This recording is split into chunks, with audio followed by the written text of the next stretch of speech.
the Catholic world holds its breath.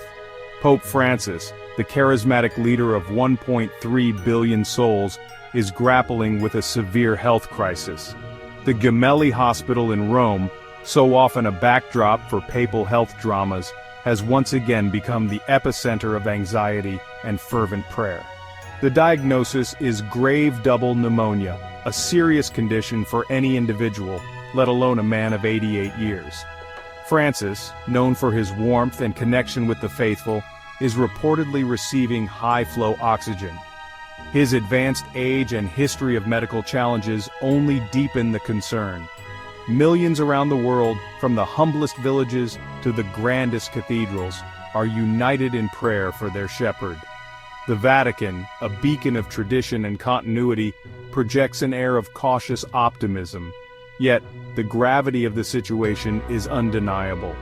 The world watches, waits, and prays for the recovery of the man who has captivated hearts with his message of mercy and compassion. The very air in Rome seems thick with anticipation, a blend of hope and uncertainty that reflects the profound impact this humble Jesuit priest from Argentina has had on the world stage. This is not the first time Pope Francis's health has been a source of concern. His medical history is a tapestry woven with both resilience and vulnerability. In his younger years, a severe bout of pneumonia led to the partial removal of one of his lungs, a constant reminder of his physical fragility. More recently, persistent knee problems and debilitating sciatica have visibly slowed his once brisk pace.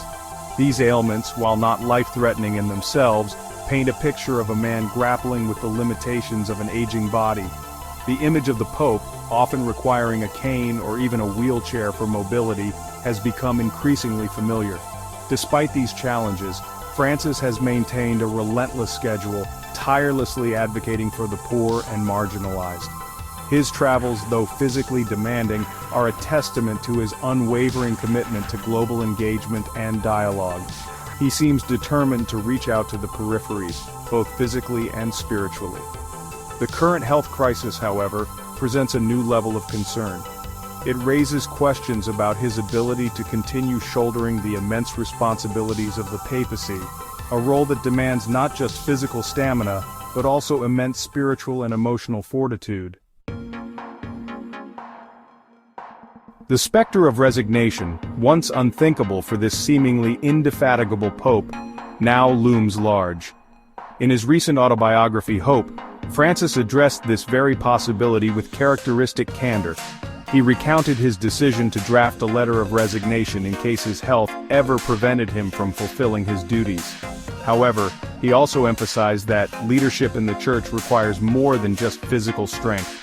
It demands both head and heart, a deep spiritual connection, and an unwavering commitment to the gospel's message.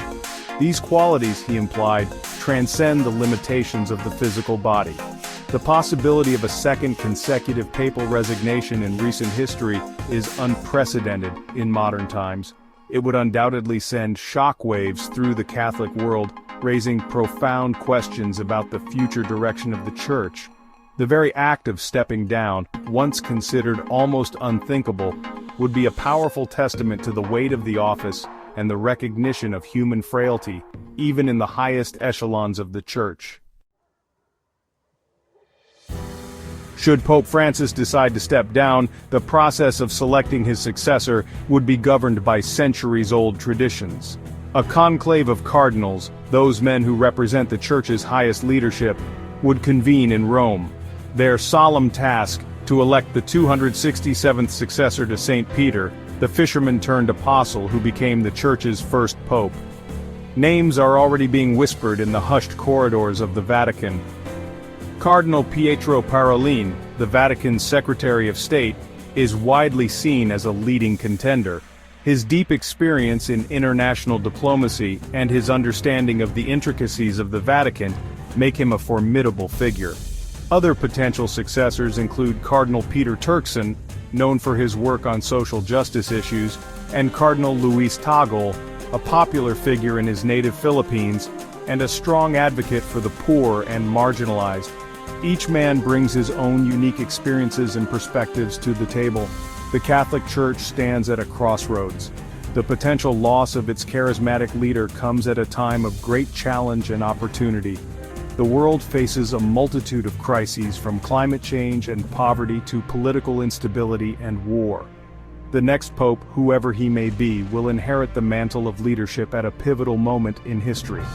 The weight of the keys, symbols of the papacy's authority and responsibility, will fall upon new shoulders. The world will be watching, eager to see how the Catholic Church navigates the challenges of the 21st century and continues its mission of proclaiming the gospel message of hope and salvation.